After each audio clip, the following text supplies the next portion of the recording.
Few battles represent the combat legacy of the Marine Corps more so than Iwo Jima. Located 750 miles to the south of Japan, the tiny volcanic island of Iwo Jima, translated as Sulphur Island in English, with its two vital airfields, would place the fighter escorts for American B-29 Super Fortress bombers within range of the Japanese home islands.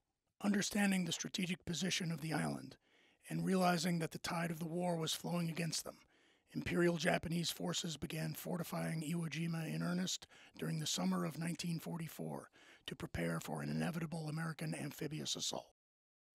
In June of that year, Lieutenant General Tadamichi Kurobayashi arrived on the island to assume command of the island's defenses. Realizing that attempting to repel the American advance at the water's edge was impractical without either support from the air or sea, as his positions would be easily destroyed by bombardment, Kurobayashi instead opted for a defense in depth of the island's interior by taking advantage of the island's cave systems to bury his forces within an elaborate system of pillboxes and blockhouses connected with tunnels to negate his enemy's air and naval fire's advantages. Every inch of ground was covered by infantry, supported by mortars and artillery, with tanks deployed as static defenses. To the south, the imposing Mount Suribachi offered the Japanese a clear field of fire over the entire island. Toward the center were two completed airfields, with a third under construction. Kurobayashi's main forces were positioned on the island's north, where he placed his headquarters. Believing an American victory to be inevitable, Kurobayashi ordered his troops to maximize casualties by allowing the Americans to concentrate on the beachhead before firing upon them. His men were to take full advantage of the elastic defense afforded by their positions and refrain from launching suicide or banzai charges. After several months, Kurobayashi's command, primarily consisting of units belonging to the 109th Division, numbered around 21,000 men. They had created one of the most extensive, complex defense systems in history. The task of capturing Iwo Jima belonged to the 5th Amphibious Corps, led by Lieutenant General Howland M. Smith, consisting of the 3rd, 4th, and 5th Marine Divisions, supported by the U.S. Army's 147th Infantry Regiment, the 7th United States Air Force, and the United States 5th Fleet, the latter under the command of Admiral Raymond A. Spruance. After a 3-day bombardment, the 4th and 5th Marine Divisions would land on the southeastern end of the island. The 5th Division, landing on the left flank, was to advance across the narrow end of the island to cut off the Japanese defending Mount Suribachi from the rest of the island. Meanwhile, the 4th Division was to swing north, away from the landing beaches, while the 3rd Division remained in reserve. Beginning on the morning of February 1945, following the preliminary bombardment, Marines began landing on the shores of Iwo Jima. Expecting to use speed and mobility to rapidly advance inland, the Marines were slowed by the volcanic ash and high slopes along the beaches. Still, the initial landings received no resistance from the Japanese, and subsequent waves managed to land on the beach unhindered. However, an hour after the initial landing, with the beaches crowded with men and materiel, the Japanese unleashed murderous fire upon the advancing Marines. From this point on, the situation on Iwo Jima became a desperate struggle. Marines moving forward were subjected to interlocking fields of fire. Artillery dug into Mount Suribachi used steel doors to conceal their positions while reloading. Amphibious tractors were unable to advance because of the volcanic sand. As the Marines fought inland, strong points that were originally believed to be cleared were reoccupied by enemy forces, who then fired upon the unsuspecting Marines. Regardless of these obstacles, the Marines pressed forward, using flamethrowers, grenades, and combined arms tactics to clear out Japanese positions. 2 Navy CB construction battalions, despite having to work under heavy enemy fire, managed to bulldoze roads for vehicles to get off the beachhead. In the center, the Marines managed to reach the southern tip of the first airfield. On the right, in an area that became known as the Quarry, Marines suffered heavy casualties, with 3rd Battalion, 25th Marines being reduced to 150 men. The most success the Marines gained on the first day was on their left flank, where the 28th Marines managed to cross the narrowest end of the island successfully isolating the Japanese garrison on Mount Suribachi. Nighttime brought little respite for the Marines as the Japanese used infiltration tactics to disrupt the American positions. The second day of the battle saw more progress, with Marines advancing through the quarry and managing to secure most of Airfield No. 1. Toward the south, Marines struggled to advance up the slopes of Mount Suribachi. Over the next few days, as the Americans made progress toward the north, the battle's emphasis shifted toward Mount Suribachi, as Marines clawed their way forward, flushing out the Japanese defenders with flamethrowers, explosives, tank support, combined arms, and hand-to-hand combat. A desperate escape attempt by the Japanese on the 22nd largely failed, allowing the Marines to finally secure Mount Suribachi. At this point, a platoon-sized patrol from Easy Company, 2nd Battalion, 28th Marines, raised a small American flag. Staff Sergeant Lou Lowry, a Marine combat cameraman, photographed the event, and this small flag provided a critical morale boost to the Marines on the island. Almost immediately following this first flag raising, a few surviving Japanese troops attacked the flag raisers but were summarily repelled.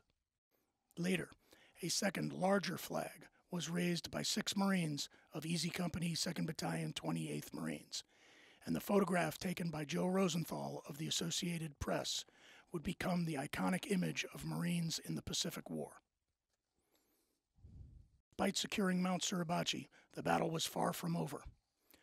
Reinforced by the 3rd Marine Division, the Marines continued their drive north, finally securing the quarry and establishing a foothold on the island's second completed airfield by the 24th of February.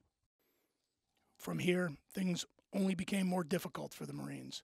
As the 3rd Marine Division attempted to advance across the second airfield, they came under heavy fire from multiple directions, losing several tanks in the process. On the left flank, the 5th Marine Division fought through a series of Japanese defenses. Toward the south, the 4th Marines continued their slow advance near an area known as Turkey Knob and Hill 382. Using a series of ridges, the Japanese were able to force the Marines to fight for every step forward. The Marines were increasingly supported by flamethrower tanks, which easily destroyed Japanese positions. However, they were too few and far between, forcing the infantry to shoulder the brunt of the fighting. As the Marines advanced further, they came under heavy fire from Japanese positions around Hill 362, which greatly slowed the American advance. Realizing that the Japanese forces understood the American tactic of heavily bombarding an area before assaulting, wherein the Japanese forces would hide in their caves during the shelling, to then emerge by the time the infantry began to advance, Marines of the 9th Marine Regiment attacked at night without supporting artillery and managed to kill the sleeping Japanese defenders. Although the Marines were successful, their commander realized that in the fog of war they had captured the wrong hill, and an ensuing attack on Hill 362 endured heavy casualties. Still, the previous night's assault allowed the Marines to attack the flank of the Japanese forces defending Hill 362, allowing it to be subsequently captured. The successful capture of Hill 362 completely disrupted the Japanese position, which prompted rebellious commanders to disobey General Kurabayashi and launch a general offensive to retake Mount Suribachi. On the night of 8 March, 1,000 Japanese soldiers launched a massive attack. Unfortunately for the Japanese, the poorly coordinated assault resulted in over 700 casualties. The next day, the Marines successfully split the remaining Japanese forces in two, while additional forces secured Hill 382. These successes prompted Kurabayashi to consolidate his command to the northern end of the island. The Marines eventually continued pushing east, securing the Turkey Knob, and with the assistance of flamethrower tanks, continued their push north. General Kurabayashi sent his final message on 23 March, and 2 days later, he ordered a final assault. Using the tunnels and terrain to mask their movements, the Japanese forces infiltrated the American lines and prepared to launch a 3-pronged attack against the second airfield, which was manned by rear echelon troops, Navy Seabees, and support personnel. Unlike previous assaults, the Japanese charged quietly into the American positions, catching the defenders completely off guard. Fierce hand-to-hand fighting erupted, but after nearly 90 minutes, the Americans had successfully beat back the Japanese forces and began hunting down those who survived. To this day, it is still disputed as to whether General Kobayashi personally led the charge or died by his own hand in his command bunker. This last attack marked the official end of the Battle of Iwo Jima. However, over the next few months, the task of clearing the remaining holdouts fell to the Army's 147th Infantry Regiment, which spent the next several months mopping up remaining pockets of Japanese resistance, killing or capturing close to 3,000 remaining defenders. In total, the 5-week Battle of Iwo Jima was among the bloodiest of the Pacific War, with 26,000 total American casualties, including over 6,500 dead, while the entire Japanese garrison of around 20,000 men was annihilated. Today, while some historians debate the strategic significance of the capture of Iwo Jima, the island's airfield provided emergency landing and refueling for 2,251 B-29 aircraft, and the lessons learned in the close combat on Iwo would inform plans for the seizure of Okinawa and the invasion of the Japanese home islands. The battle has remained embedded in the Marine Corps' storied history as the pillar of the Corps' warfighting prowess. The Marine Corps Association's Iwo Jima Battle Study Package provides a collection of articles, many of which were written by Marine survivors of the battle.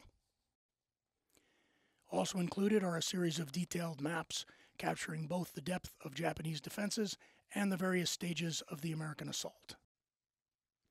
Recommended readings include Closing In, Marines in the Seizure of Iwo Jima, and Nightmare on Iwo Jima, among other works.